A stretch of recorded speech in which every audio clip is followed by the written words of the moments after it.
ಕಾವೇರಿ ಕಿಚ್ಚಿನ ಮಧ್ಯೆ ಡಿಕೆ ಶಿವಕುಮಾರ್ ಮತ್ತೆ ವಿಜಯ್ ಮುಖಾಮುಖಿಯಾಗಿದ್ದಾರೆ. ಆ ಕುರಿತ ಬ್ರೇಕಿಂಗ್ ಅಪ್ಡೇಟ್ ಬರ್ತಾ ಇದೆ, ಬನ್ನಿ ನೋಡ್ತಾ ಹೋಗೋಣ. ಕಾವೇರಿ ಕಿಚ್ಚಿನ ಮಧ್ಯೆ ಡಿಕೆ ಶಿವಕುಮಾರ್ ವಿಜಯ್ ಮುಖಾಮುಖಿಯಾಗಿದ್ದಾರೆ. ಅಕ್ಕಪಕ್ಕದಲ್ಲೇ ಕುಳಿತುಕೊಂಡಿದ್ದಾರೆ ಕರ್ನಾಟಕದ ಸಿಎಂ ಮತ್ತೆ ತಮಿಳುನಾಡಿನ ಸಿಎಂ. ದೃಶ್ಯದಲ್ಲಿ ಕೂಡ ಗಮನಿಸಬಹುದು. ಚೆನ್ನೈನ ಸಭೆಯಲ್ಲಿ ಡಿಕೆ ಶಿವಕುಮಾರ್ ಮತ್ತೆ ವಿಜಯ್ ಇಬ್ರು ಕೂಡ ಮಾತುಕತೆಯನ್ನ ಕೂಡ ನಡೆಸ್ತಾರೆ ಅನ್ನುವಂತಹ ಸಾಧ್ಯತೆಗಳು ಕೂಡ ದಟ್ಟವಾಗಿದೆ. ಅಲ್ಲೇ ಕೂತ್ಕೊಂಡು ಇಬ್ರು ನಾಯಕರು ಉಭಯ ಕುಶಲೋಪರಿಯನ್ನ ವಿಚಾರಿಸಿಕೊಂಡಿದ್ದಾರೆ.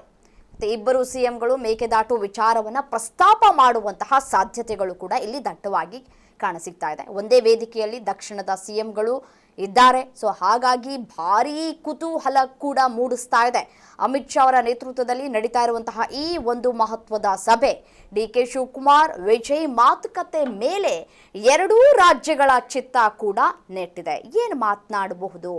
ಕಾವೇರಿ ವಿಚಾರಕ್ಕೆ ಸಂಬಂಧಪಟ್ಟಂತೆ ಈ ಒಂದು ಸಭೆಯಲ್ಲಿ ಪ್ರಸ್ತಾಪ ಮಾಡುವಂತಹ ಸಾಧ್ಯತೆಗಳು ಕೂಡ ದಟ್ಟವಾಗಿ ಕಾಣಸಿಗ್ತಾ ಇದೆ. ಅದೇ ರೀತಿಯಾಗಿ ಮೇಕೆದಾಟು ಯೋಜನೆ ವಿಚಾರಕ್ಕೆ ಸಂಬಂಧಪಟ್ಟಂತೆ ತಮಿಳುನಾಡು ಇದಕ್ಕೆ ಆಕ್ಷೇಪವನ್ನು ಕೂಡ ವ್ಯಕ್ತಪಡಿಸ್ತಾ ಇದೆ. ಬಟ್ ಆದರೆ ಸುಪ್ರೀಂ ಕೋರ್ಟ್ನಲ್ಲೂ ಕೂಡ ಮುನ್ನಡೆಯನ್ನ ಸಾಧಿಸಿದೆ ಕರ್ನಾಟಕ.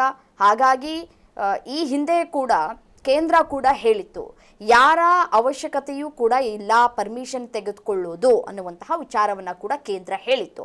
ಬಟ್ ಆದರೆ ತಮಿಳುನಾಡಿನ ಸಿಎಂ ಈ ವಿಚಾರಕ್ಕೆ ಸಂಬಂಧಪಟ್ಟಂತೆ ಮಧ್ಯಪ್ರವೇಶವನ್ನ ಮಾಡಬೇಕು ಅಂತ ಕೂಡ ಹೇಳಿ ಒಂದು ಕಡೆ ಮನವಿಯನ್ನ ಕೂಡ ಮಾಡಿಕೊಂಡಿದ್ರು ಕೇಂದ್ರ ಸರ್ಕಾರಕ್ಕೆ. ಅದೇ ರೀತಿಯಾಗಿ ಮೋದಿಯವರನ್ನು ಕೂಡ ಭೇಟಿಯಾಗಿದ್ರೂ ಕೂಡ ಹೌದು.